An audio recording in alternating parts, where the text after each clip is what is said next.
Oh shit. Sorry folks, got a lot going on here this morning. You're probably wondering where your podcast is. Well, it's right on the way after this brief message from our sponsors over at Manscaped. Manscaped is the only men's brand dedicated to below the waist grooming. Take care of your nuts today, getting 20% off and free shipping your next order using promo code BROBIBLE. BROBIBLE, 20% off, free shipping. Folks, enjoy the show. All right, folks, here we are coming in hot, coming in live. Big Game Bob here, the Brilliantly Dumb Show. Folks, before we get started, for those of you viewing on YouTube right now, support the train, support the movement. Hop on the Brilliantly Dumb Show. Let's keep this moving right along here. Keeping us moving along here, episode, I want to say 60. I mean, these things are just flying now. Special guest today. Special interview, Chase Elliott, NASCAR superstar. This guy's the face of NASCAR right now. Just became the face of the cover of the new NASCAR game on Xbox, PlayStation, all that good stuff. Some of you may say, Rob, why did you have Chase Elliott on? He's a NASCAR guy. You don't know NASCAR. That's the beauty of the interview. I don't know shit about it. So I asked some pretty bizarre questions that I've always kind of wondered in NASCAR. And to be quite frank, I didn't really hold back. I mean, I let it rip. He's a great guy. He's a class act. I think it definitely – I think he had a feeling out process with me in the first 5-10 minutes where he didn't know. He's like, what the fuck is this guy all about? Which I don't blame him. I mean, I'm I guess you could say an interesting character, but Chase, I think, really feels me out, and you really start to see him kind of open up and get a feel for how the interview is going to go. So I enjoyed that about him. Again, it was something that I don't know much about, which I always enjoy. I like going outside of my element a little bit, but again, I had a lot of questions NASCAR related that I've always wanted to know about the sport, and he answered them all. He had a busy day interviewing wise. He was doing a bunch of interviews. So really tried to set him up with a bang there. Folks, enjoy the show. You're going to get Chase Elliott, NASCAR superstar. Enjoy. Mr. Elliott. How are you? How we doing there, boss? Good. How about you? I tell you, I say 10:15. You're 10:15 on the dot Pacific time here. You don't mess around. Try not to. Yeah, that's military stuff right there you got going. You ready to rock and roll, my man? Whenever you are. All right, let's get this going here. Showtime. All right, folks, here we are, the Brilliantly Dumb Show, sitting here with Chase Elliott. Chase, before I get into anything, I'm looking at this resume right now. It's hard to imagine you're only 24 years old with this resume. Yeah, been lucky. I've had some good opportunities and some good fortune at certain times, but yeah, hopefully I have a long ways to go. Yeah, scary to think what this thing's going to look like when you're 30. Yeah, hopefully it grows and gets better. That's always the goal. Well, Chase, big announcement today. It's been announced that on the NASCAR Heat 5 video game cover, that's going to be you. How do you feel about that?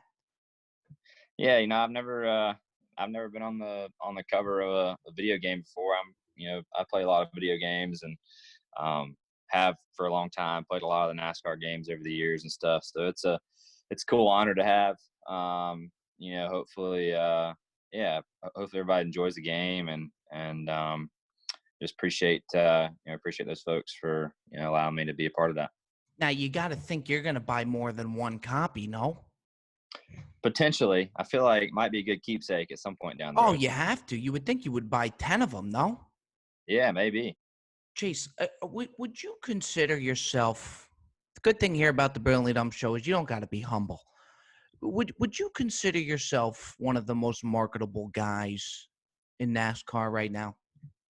That's tough. I mean, I think there's a lot of, I think there's a lot of guys that have upside for sure. I mean, I think that, from my perspective, I've been lucky to have some good partners, but I don't know that I'm the most marketable. But I try to be, I guess, try to do my part. I don't wake up every day wanting to be the most marketable guy in racing. But I certainly want to, be good and be able to compete at a high level on track. And I think those two things, I think on track success can, certainly help your marketability side too.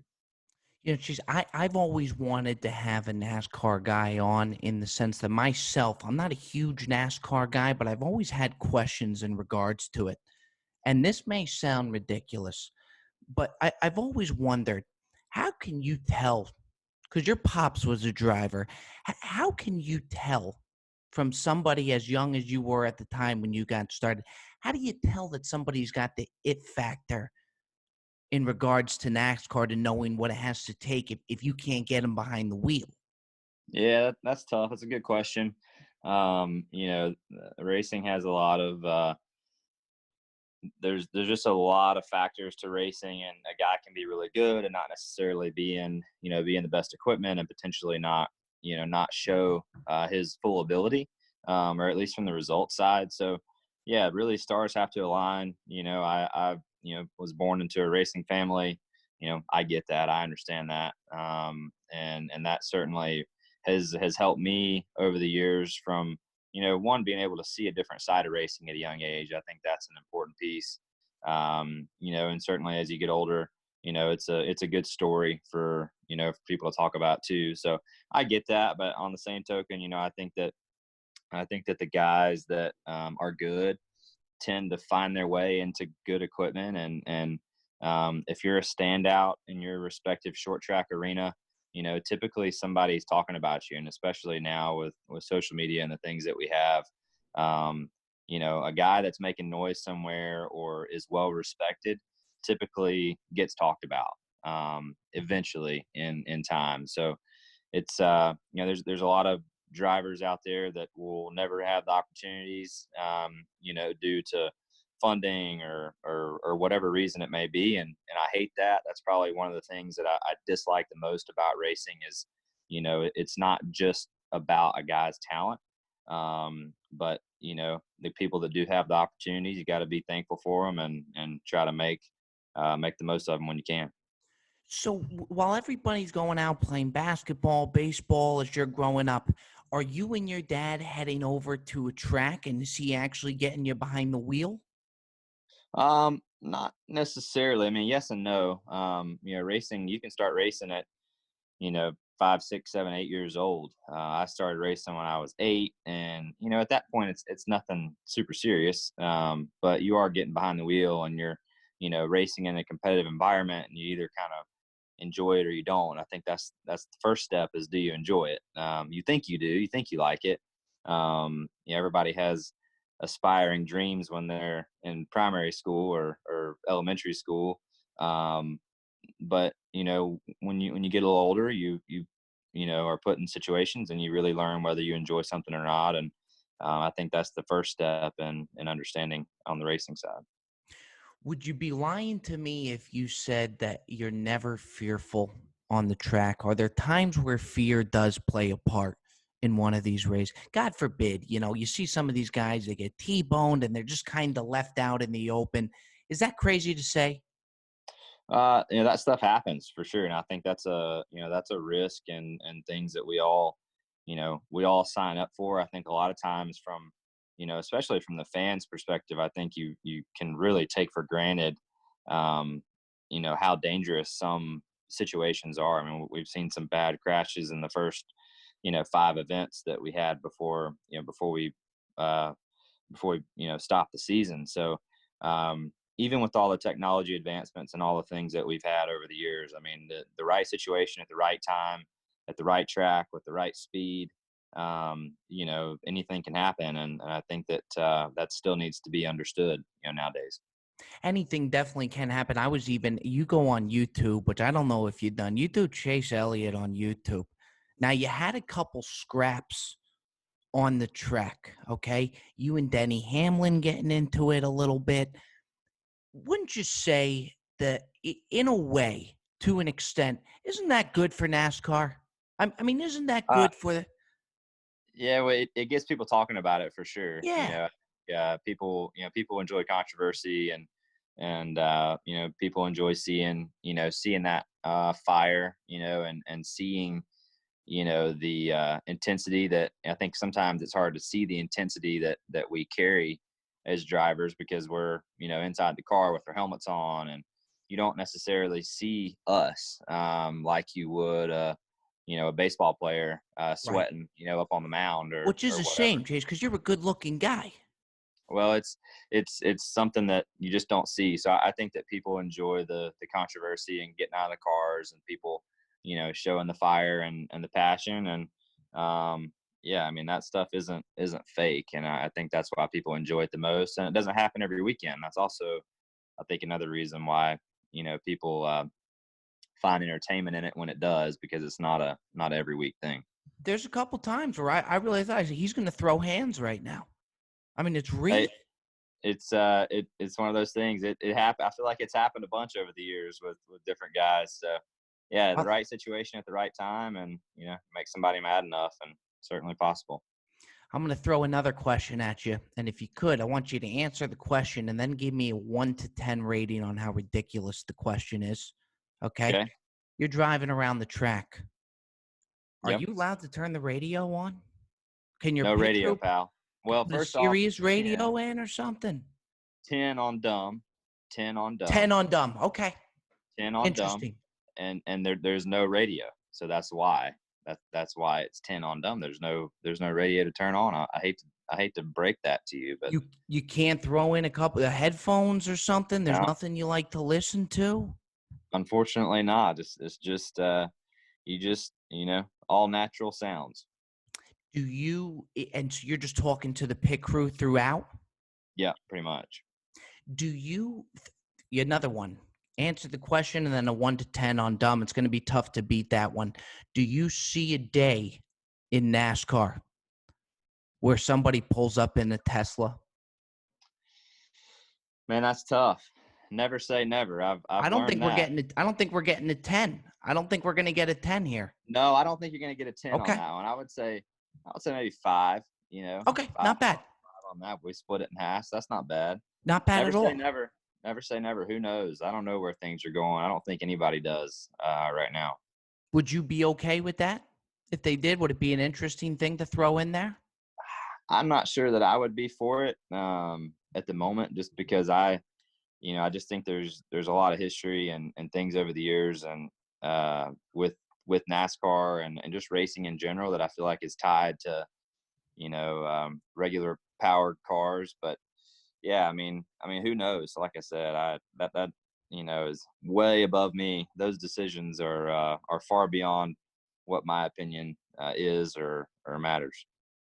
How great is something that you always hear about with NASCAR for people who haven't been to one of the events? The fans, they say, are some of the best fans in sports. What's it like being in that type of environment? Yeah, that environment's really nice. It's we do have some passionate fans, and I've enjoyed interacting with them over the years.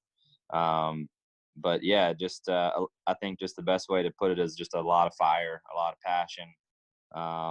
NASCAR races are known for the party, in a lot of aspects, and I think people get fired up, and they like to pull for their guy, and yeah, it's been a lot of fun to be a part of. Folks, I apologize. Just a quick interruption here from our sponsors over in Manscaped. The flowers are blooming, the grass is growing, and it's time to mow your lawn. You can trim the hedges below the belt and efficiently, no matter what your balls look like, big balls, small balls. Get Manscaped today and protect those balls.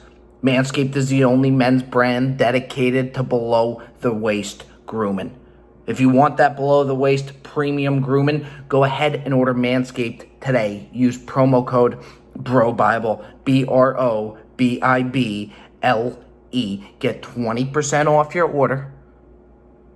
And then we'll double down and say we're also going to give you free shipping as well, only with Manscaped, thanks to Big Bob and the Brilliantly Dumb Show. Folks, thanks for bearing with me on that. It's time to enjoy the rest of your show. take care of that. When you do win these races, are you getting after it after? I mean, is it good to just kind of let it all go when it's all said and done? It is certainly a good thing. We tend to have a good time for sure. Chase, another thing that I wanted to ask you. Do you think you're sponsored by Hooters? Do Hmm. you see a day where Hooters is able to jump over the mark and do what they're trying to do as far as becoming a family restaurant? And what would you give the wings on a 1 to 10 rating? 1 to 10 on the wings. I mean, I feel like they have some wings I'd rank 9 or 10 for I sure. like the wings. They've come a long ways. I think on the family restaurant, I mean, I guess it depends on the family. If mom's okay with taking their kid to the local Hooters, then I guess it could be a family restaurant right now. Well, very good answer there, by the way, Chase.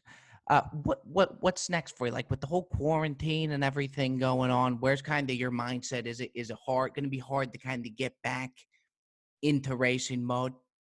Yeah, a little bit. I think that we've had more time off through all this situation than we do throughout the winter, which is kind of crazy to think about. And then especially with the format of how we're just going to go back racing and not really have a lot of practice and just jump into the cars. I think that's going to be a big challenge. The other thing that I think is going to be challenging that I've really thought about a lot in the past week or so is typically our season runs from late winter and you race through spring and that kind of leads you up to the summer months, but we're skipping that whole spring time, kind of nice spring weather races where it's not too terribly hot, and we're jumping straight into a couple of the hottest races and a couple of the most physical races of the year. So I think being prepared from a physical standpoint and hydration, making sure you're just as prepared as you can be, because I do think there's a, a probably not talked about enough piece of us just racing that I think keeps you kind of in a racing shape, type thing. It's really hard to train for, but I just think doing it kind of keeps you in that build and that shape. So I think it's going to be tough. I'm looking forward to that challenge though. You got to be, that's another interesting thing that I don't think a lot of people think about. Even just being in the car, I mean, you got to be sweating bullets in there, no? Yeah, it's hot. I mean, I think that's the biggest thing. I mean, you don't have to, sit here and bench 400 pounds or anything to be a race car driver. You don't have to be, in shape from that regard, but definitely just being up on your hydration, and especially those hot weekends, not getting behind, because once you fall behind from a hydration standpoint, you're never gonna catch up. You're sweating too much. So, yeah, just trying to be up on that, and I think just get back in the groove. It'll be here before we know it. Are there some chunky drivers out there? I mean, are there some drivers with a little bit of a gut that kind of sit back in the car a little bit?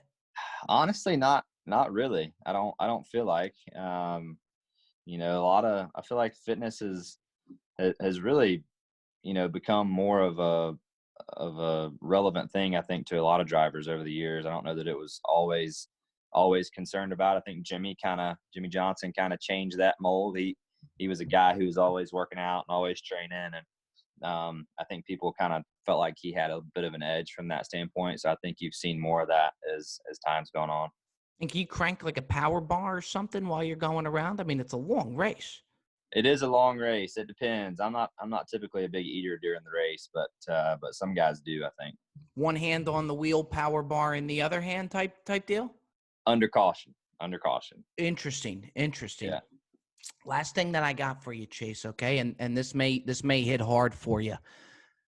Do you think the Georgia Bulldogs will be ever able to get over the Alabamas, the LSUs? And I'm sorry to do it, but I got to Yeah, ask. no, it's a good question. I do. I think they'll have their day. Kirby Smart's the guy? I think he is. I mean, I think his reputation and his record that he's had since he's been there these last couple of years, I think is right there on the edge of being really good. So yeah, I think they'll have their time. I think all the stars are going to have to align. Things align for LSU. They had the they had the coach, they had, the entire starting offense being, what it was, and everybody stayed healthy and they executed a great season. But I think that can happen for Georgia too. You get the right players in there that really buy into, whatever the coaches are coaching. If you get the right group, I think they can do special things. He's definitely landing the right recruits too, which is definitely half the battle right there. Yeah. Yeah, it's crazy. I feel like, obviously Alabama changed the game on that, and seems like he's adopted some of their methods and how they go about trying to get recruits. So, yeah, getting the recruits for one thing, coaching and making sure that everybody's doing their job is another. So, well above me. Chase, was this you got Rich Eisen coming up now? Did I do a good job of just kind of loosening you up a little bit? I mean, you seem pretty loose right now. Honestly, he's got a tall order to top this interview. So that's awesome. Hey, that's really good there. I mean, question wise, I wonder if he hits that 10 mark like I did on the radio question, but I guess. But the real question is, would he cut the next one in half? That was the key. There we go. Big. See, that's next level shit that not a lot of people are seeing that you see.